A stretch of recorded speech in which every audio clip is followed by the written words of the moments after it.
সবুজে মোড়া প্রাকৃতিক এক স্বর্গভূমি শ্রীমঙ্গল। বাংলাদেশের সিলেট বিভাগের এক নিঃশব্দ শান্ত শহর শ্রীমঙ্গল, যার নাম শুনলেই চোখে ভেসে ওঠে চা বাগানের অপরূপ সবুজ প্রাকৃতিক দৃশ্য, বৃষ্টি ভেজা পাহাড়ি পথ আর পাখির মিষ্টি কলতা। এ শহর প্রকৃতির আপন ছোঁয়ায় মোড়ানো এক অনন্য গন্তব্য। শ্রীমঙ্গলের চা বাগানগুলো শুধু চোখকেই শান্তি দেয় না, মনকেও ভরিয়ে তোলে প্রশান্তিতে। আর তাই তো আমাদের আজকের গন্তব্য সিলেটের সেই শ্রীমঙ্গলে। আজকের ভিডিওতে আমি আপনাদের দেখানোর চেষ্টা করব শ্রীমঙ্গলের আশেপাশের সবচেয়ে জনপ্রিয় কিছু পর্যটনীয় স্থান এবং দেওয়ার চেষ্টা করব শ্রীমঙ্গল ভ্রমণের একটি আদর্শ গাইডলাইন। আর তাই ধৈর্য সহকারে সম্পূর্ণ ভিডিওটি দেখার আমন্ত্রণ জানিয়ে শুরু করছি আজকের ভ্রমণ গল্প সবুজে মোড়ানো প্রাকৃতিক এক স্বর্গভূমি শ্রীমঙ্গল নিয়ে। শ্রীমঙ্গল ও তার আশেপাশের সকল পর্যটন স্পটগুলো দেখার জন্য আমাদের সবার আগে যেতে হবে শ্রীমঙ্গল শহরে। ঢাকা কিংবা দেশের যে কোনো প্রান্ত থেকে শ্রীমঙ্গল রুটের যে কোনো একটি বাসে করে আসা যাবে শ্রীমঙ্গল শহরে। এবারের যাত্রায় আমরা যাচ্ছি ঢাকা আরামবাগ থেকে হানিফ পরিবহনের একটি নন এসি বাসে করে। ঢাকা থেকে শ্রীমঙ্গলের দূরত্ব 192 কিলোমিটার এবং হানিফের নন এসি বাসে আমাদের জনপ্রতি ভাড়া নিয়েছিল 570 টাকা করে। আপনারা চাইলে হানিফের এসি বাসেও যেতে পারেন, সেক্ষেত্রে আপনাদের ভাড়া পড়বে 1000 টাকা করে। যাত্রাপথে আমাদের বাস যাত্রা বিরতি দিয়েছিল আশুগঞ্জের হোটেল উজান ভাটিতে। 20 মিনিটের এই যাত্রা বিরতিতে আপনারা আপনাদের দুপুরের খাবার সেরে নিতে পারেন। হাইওয়ে হোটেলগুলোতে খাবারের মূল্য তুলনামূলক বেশি হওয়াতে খাবার অর্ডার দেওয়ার পূর্বে এর মূল্য জিজ্ঞেস করে নেওয়াটাই ভালো।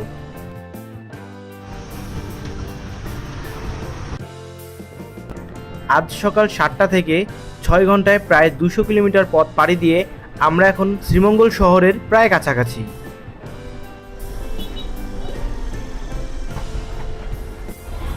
তো বন্ধুরা, এখন আমরা নামছি শ্রীমঙ্গল বাস স্ট্যান্ডে। এখান থেকে আমরা যাব ব্যাকইয়ার্ড রিসোর্টে, ওটা আমরা অলরেডি বুক করে রাখছি। তো এখান থেকে আমরা চাঁদের গাড়ির মাধ্যমে সেখানে যাবো শ্রীমঙ্গল থেকে 11 কিলোমিটার দূর এখান থেকে। তো আমাদের অনেক দেরি হয়ে গেছে, তো আমাদের চেক ইন ছিল 1টায়। তো চলুন দেখা যাক। আমাদের বুকিংকৃত হোটেলটি ছিল শ্রীমঙ্গল শহর থেকে 11 কিলোমিটার ভিতরে, আর তাই আমাদের সেখানে যাওয়ার জন্য চাঁদের গাড়ি বুক করা হয়। বুকিংয়ের সময় তাদের সাথে আমাদের কন্ট্যাক্ট হয়, আমাদেরকে রিসোর্টে নিয়ে যাবে এবং শ্রীমঙ্গলের বিভিন্ন জায়গায় ঘুরিয়ে নিয়ে আসবে। টোটাল 6000 টাকায় আমরা তাদেরকে বুকিং করে নেই। আমাদের এবারকার যাত্রায় আমরা থাকতেছি শ্রীমঙ্গলের বিখ্যাত ব্যাকইয়ার্ড রিসোর্টে। আমরা এখানে আসার পূর্বে ফোনে তাদের সাথে কন্ট্যাক্ট করে আমাদের রুম বুকিং করে নেই। তো বন্ধুরা, পাহাড়ের আঁকাবাঁকা পথ দিয়ে আমরা চলে এসেছি আমাদের গন্তব্যে হোটেল ব্যাকইয়ার্ড রিসোর্টে। হোটেলের আনুষঙ্গিক কাজ শেষ করে আমরা চলে যাই আমাদের রুমে। তো বন্ধুরা, চলুন দেখা যাক আজকে আমাদের হোটেল রুমটা কীরকম ছিল।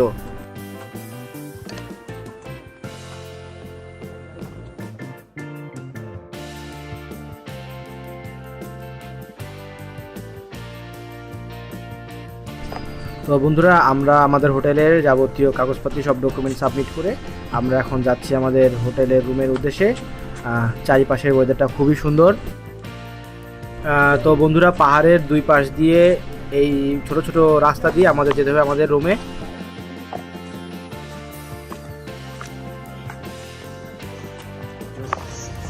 তো বন্ধুরা, আমরা চলে আসছি আমাদের রুমের কাছাকাছি।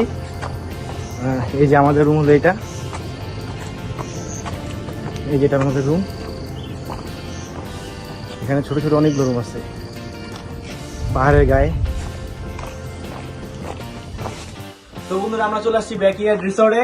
তো চলুন দেখাই আমাদের আজকের রুম। ওয়াও, রুমটা অনেক গোছানো আছে। দেখেন, এই হলো আমাদের বিছানা, এই হলো আমাদের একটা ছোট আলমারি, এখানে সব জামা কাপড় রাখার জন্য। এটা হলো একটা চুল রাসনের আয়না দেওয়া আছে, আছে টিভি, ফ্যান। ওয়াও, এই এটা তো দেখি রে ভাই, সেই সেই একটা আছে। বাহ, রুমে এসি আছে। এখানে আছে ছোট একটা শাওয়ার রুম আছে, এখানে আছে একটা বাথটাব, এই আয়না। খুব জোস একটা জায়গা ভাই। দুইজনের ডাবল বেডের এই এসি রুমের ভাড়া পড়েছে আমাদের মাত্র 4,500 টাকা। যেহেতু আমরা এখানে দুইজন ছিলাম, জনপ্রতি আমাদের রুম ভাড়া পড়েছে 2,250 টাকা করে।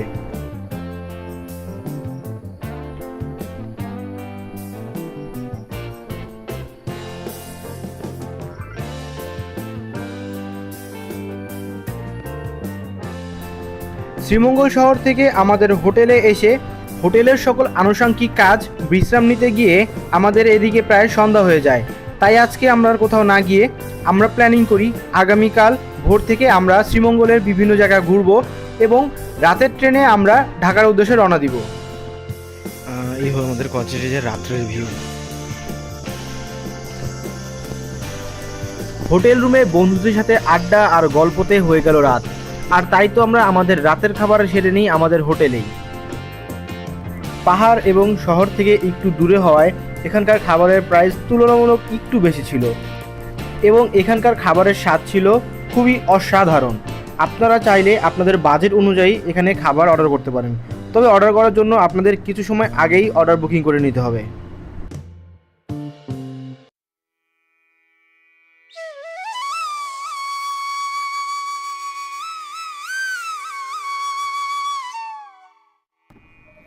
একটি শান্ত সকালের কুয়াশা, সূর্যোদয়ের রঙে রাঙানো আকাশ কিংবা গ্রীষ্মের বিকেলে চা বাগানে হাওয়ার দোলা সবই এক অপূর্ব অভিজ্ঞতা।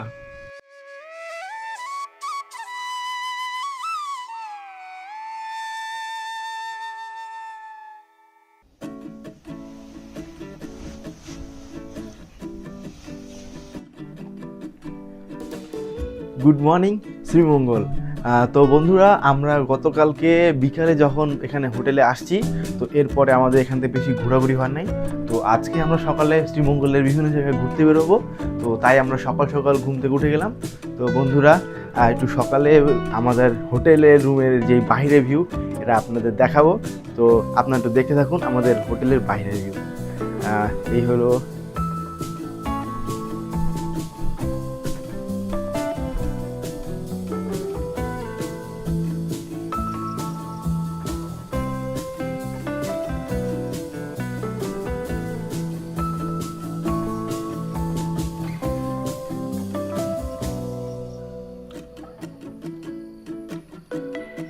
তো বন্ধুরা, এখন একটু আপনাকে আমাদের এই রিসোর্টের আশেপাশে যে কটেজগুলো আছে এগুলো দেখানোর চেষ্টা করব এবং আমাদের এই রিসোর্টের আশেপাশে যে সকল ভিউ আছে এগুলো আমরা এখন দেখি। চলেন আপনারা সবাই।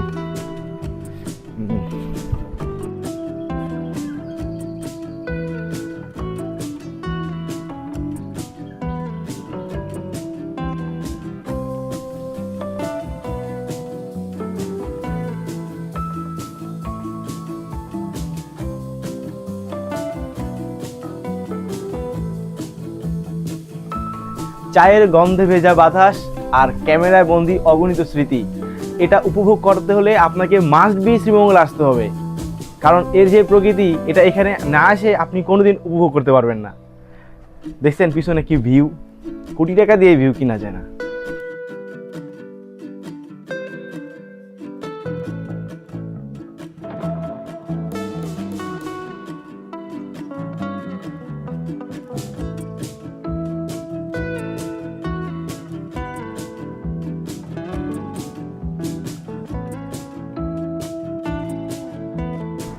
আমাদের সকালের নাস্তাটি আমাদের হোটেল রুম বুকিংয়ের সাথেই অ্যাটাচ ছিল, আর তাই আমরা এখানে আমাদের সকালের নাস্তাটা সেরে নিই। নাস্তা শেষে আমরা বের হয়ে যাই শ্রীমঙ্গলের আশেপাশে ঘোরার জন্য। আজকে আমরা ঘুরবো শ্রীমঙ্গলের বিখ্যাত 3টি জায়গা: মাধবপুর, লাউয়াছড়া জাতীয় উদ্যান ও লাল পাহাড়। আর তাই আমরা প্রথমে যাচ্ছি হলো মাধবপুর লেকে।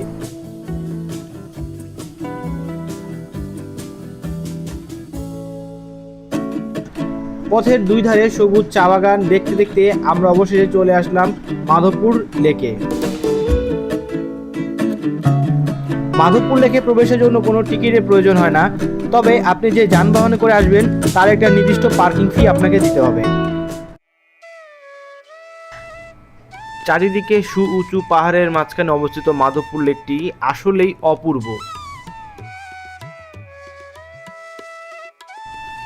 লেকের ঝলমল পানি, ছায়া সুনিবিড় পরিবেশ, শাপলা শালুকের উপস্থিতি আরও মনোমুগ্ধকর করে তোলে। চারিদিকে সবুজ পাহাড়, পাশাপাশি উঁচু উঁচু টিলা, সমতল চা বাগানে গাছের সারি। মাধবপুর লেক যেন প্রকৃতির নিজ হাতে অঙ্কিত মায়াবী নৈসর্গিক দৃশ্য। সুনীল আকাশ আর গাঢ় সবুজ পাহাড়, শিল্পীর তুলিতে আঁকা ছবির মতো চা বাগান এই মনোরম দৃশ্য আকর্ষণ করে নিয়ে যাবে ভিন্ন জগতে।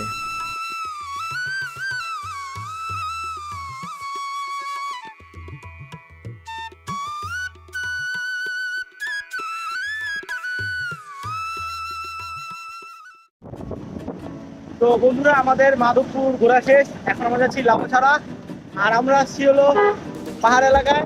আর পাহাড়ি আনারস খাবো না, বাকি কখনো হয়, তাই আমরা সবাই নিয়ে নিলাম একটি পাহাড়ি আনারস। আপনারা আসবেন, আপনারা কিন্তু পাহাড়ি আনারস খাবেন, দেখি টেস্ট করবো। কে ভাই কে পাহাড়ে এসে পাহাড়ি আনারস মজাই আলাদা। জীবনে কি যে সুখ, ঘুরতে হইব, বেশি বেশি ঘুরতে হইব।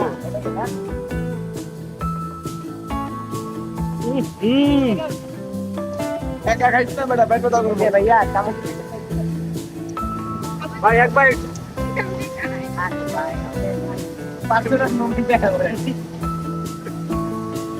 কেমন ভাই?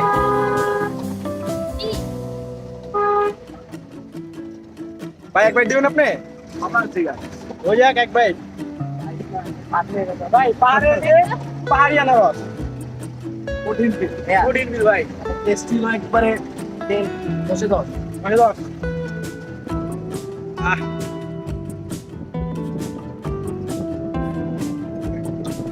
লাউয়াছড়া জাতীয় উদ্যান শ্রীমঙ্গল বাস টার্মিনাল থেকে 7.4 কিলোমিটার ভিতরে। লাউয়াছড়া জাতীয় উদ্যান বাংলাদেশের অন্যতম সুন্দর ও জীববৈচিত্র্যময় সংরক্ষিত বনাঞ্চল, যা মৌলভীবাজার জেলার শ্রীমঙ্গলে অবস্থিত। এটি প্রায় 1250 হেক্টর এলাকা জুড়ে বিস্তৃত এবং এখানে রয়েছে অসংখ্য বিরল ও বিপন্ন প্রজাতির গাছপালা, পাখি, প্রজাপতি এবং প্রাণী। বিশেষ করে উল্লুক, শকুন, কাঠবিড়ালি, টিয়া ও নানা প্রজাতির বন্যান্য প্রাণী এই বনে দেখা যায়। প্রকৃতিপ্রেমী ও ভ্রমণ পিপাসীদের জন্য লাউয়াছড়া একটি স্বর্গময় স্থান। ঘন বন পথে হাঁটার সময় পাখির ডাক, গাছের ফাঁকে সূর্যের আলো আর শীতল বাতাসে ভ্রমণকারীদের মনকে অন্যরকম শান্তি দেয়। এছাড়াও এই বনাঞ্চল পর্যটক ও গবেষকদের কাছে জীববৈচিত্র্য অধ্যয়নের জন্য জনপ্রিয়।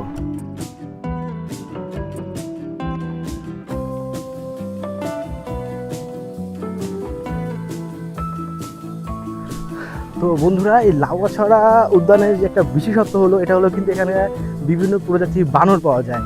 তো আপনারা যারা এখানে আসবেন তারা কিন্তু মাস্ট বি বানরের এই বিভিন্ন বিনোদনমূলক যে সকল কর্মকাণ্ড আছে তা কিন্তু মিস করবেন না। এই যে আসতে দেখা যায় বানর, এরা সারাদিন ইচ্ছা মতন মনে করেন বিভিন্ন বিনোদন দেয়, বানরের দৌড়াদৌড়ি। তো এগুলো কিন্তু একটা ভালো একটা মানে মজা। তো বন্ধুরা, আপনারা যারা লাউয়াছড়া উদ্যানে আসবেন তারা কিন্তু মূলত আপনার এই কয়টা জিনিসই আপনার উপভোগ করতে পারবেন। এখানে রয়েছে বিভিন্ন অনেক পুরাতন কিছু গাছপালা, আর এখানে আছে বনের বিভিন্ন বানর। তো সব বানর সবসময় দেখা যায় না, কিছু কিছু বানর দেখা যায় এখানটায়। তবে এখানে অনেক বানর দেখলাম, আপনারা আসলে চাইলে বানর দেখতে পারবেন। তো এখানকার বিশেষত কিন্তু মূলত আমরা যা দেখতে পাইছি যে এই কয়টাই, এখানে কিছু বানর রয়েছে। আর এখানে সেই বিগত অনেক পুরাতন একটা রেল লাইন, যেখানে হুমায়ুন আহমেদের আমার আছে পানি একটা মুভি সিনেমার কিছু শট নেওয়া হয়, এই জন্য এটা খুব বিখ্যাত। আপনারা চাইলে এখানে দেখে ঘুরে যেতে পারেন মোটামুটি অল্প রেঞ্জের মধ্যে। তো এখন আমাদের এখানে ঘোরা শেষ, আমরা এখান থেকে অন্য একটা স্পটে যাব। তো এখানে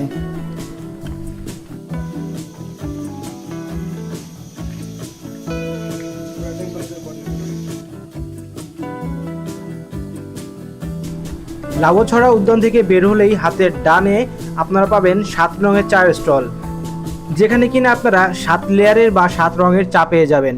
শ্রীমঙ্গল চায়ের শহর, আর তাই শ্রীমঙ্গল এসে 7 লেয়ারের চা খাওয়ার অনুভূতিটা আসলেই অন্যরকম।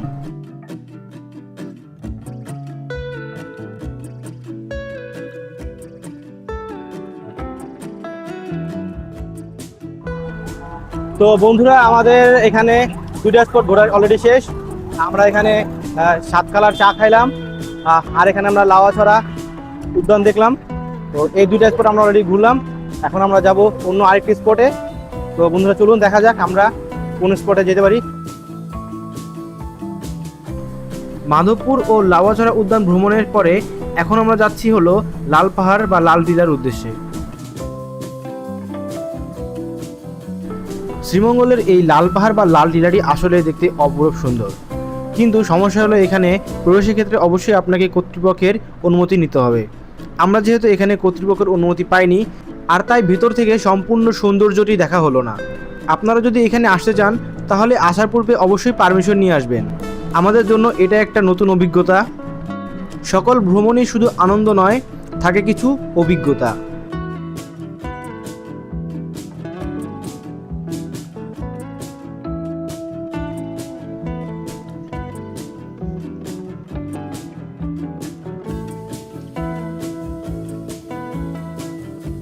তো বন্ধুরা আমরা লাল পাহাড়ে আসছি।